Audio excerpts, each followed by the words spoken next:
Let's jump right in. Welcome to The Explainer. Today, we are unpacking a seriously fascinating document that actually attempts to map out our contemporary culture wars.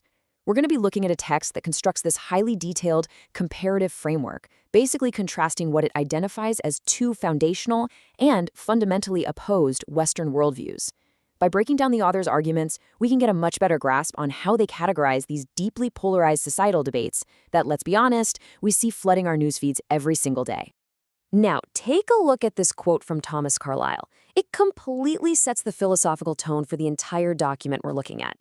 By immediately zeroing in on this concept of work versus idleness, the author grounds us in a really high-stakes debate over core human values. It signals right from the jump that this isn't just some dry academic comparison of abstract ideas, It's a deep dive into what drives human purpose, meaning, and ultimately societal health, according to the text. To navigate all this, here is our roadmap.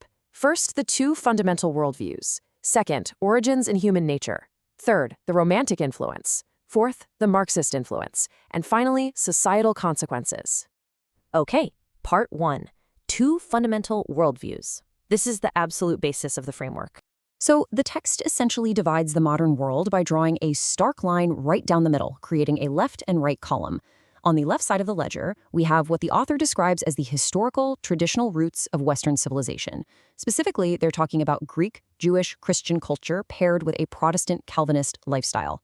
Then, on the right side, the author places a modern ideological shift. They characterize this as a Romantic-Marxist ideology, and they explicitly link it to contemporary liberal and woke thought. The whole entire document actually rests on comparing these two specific columns. Moving right along to part 2. Origins and human nature. Where do these ideas actually come from? Well, according to the document, that traditional worldview on the left, it stems from ancient traditions. We're talking the Torah, the Bible, and Greek philosophy, which the author credits with slowly forming Western civilization over thousands of years. On the flip side, the ideological shift on the right is traced through very specific, abrupt modern historical disruptions. It starts with the French Revolution in 1789, moves through 19th century Romanticism and Marxism, and culminates in the cultural revolutions of the 1960s. And this brings us to two drastically different views on human nature itself. The traditional view argues that humans are inherently flawed. That means evil is something recognized and fought within oneself, right? It demands self-discipline, critical reflection, and repentance. In incredibly sharp contrast, the modern view posits that humans are naturally good. It's that classic noble savage concept. So the logic goes, if things go wrong, evil must be external. It's blamed on oppressive systems, structures, or specific groups of people. And the author claims this mindset literally elevates victimhood to a moral status. Because of these differing views on human nature, the end goals of each worldview diverge completely. The traditional system is aiming for sustainable satisfaction and civilization, which is achieved collectively through individual duty and virtue. The modern ideology, however, is striving for total utopian liberation. But, and this is a big but, according to the text, it inadvertently engineers cultural dysfunction and ultimately dystopia. Okay, on to part 3, the Romantic influence. We're looking at nature, youth, and emotion. The document relies heavily on these two classical concepts to explain our emotional landscape.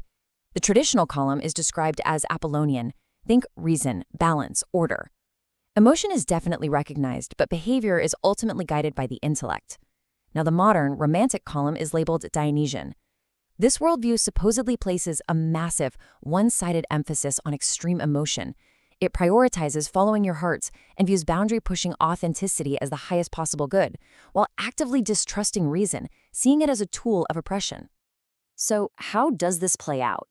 The text argues that this Romantic ideology replaces structured responsibility with emotional extremes across the board. Just look at nature.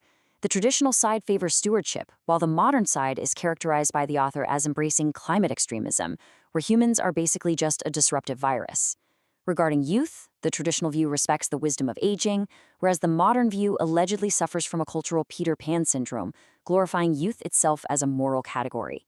And in spirituality, ordered, community-based religion is contrasted with what the author calls a commitment-free, spiritual supermarket of crystals and vibes.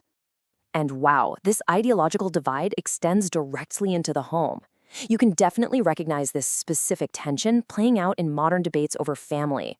The text argues that the traditional framework views lifelong monogamous marriage as the protective cornerstone of society, where sexuality is sacred and tied to commitment.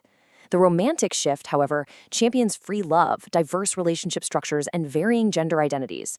According to the author, this perspective actively disqualifies traditional marriage as narrow-minded, leading to what the text describes as the complete disruption of the sexual marketplace.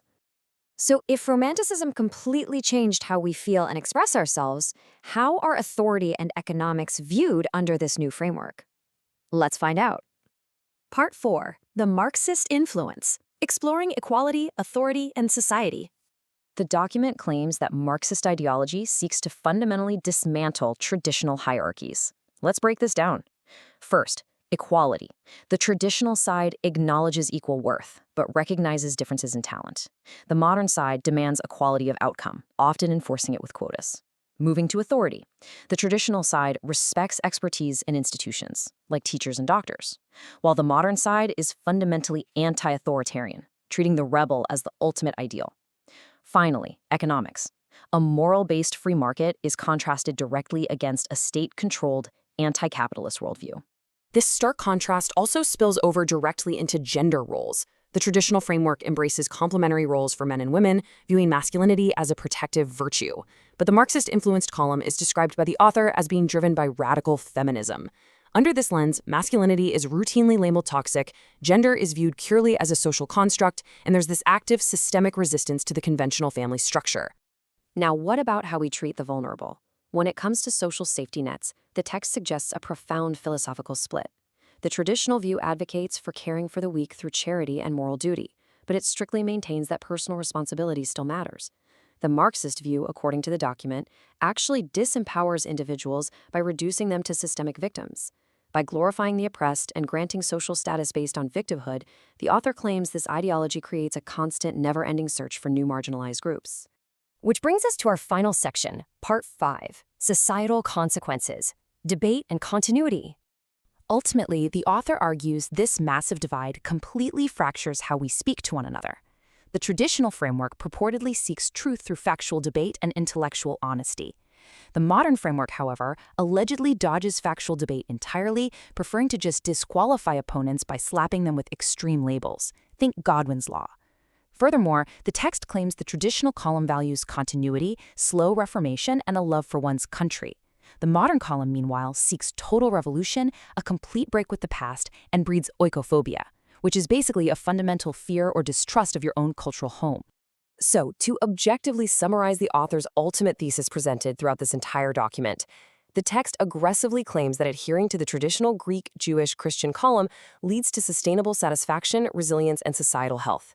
Conversely, it asserts that the Romantic-Marxist column, despite all its lofty promises of liberation and equality, inevitably and undeniably results in deep cultural dysfunction.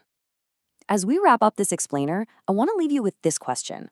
We've impartially mapped out a very specific, highly polarized framework created by the author to explain modern society.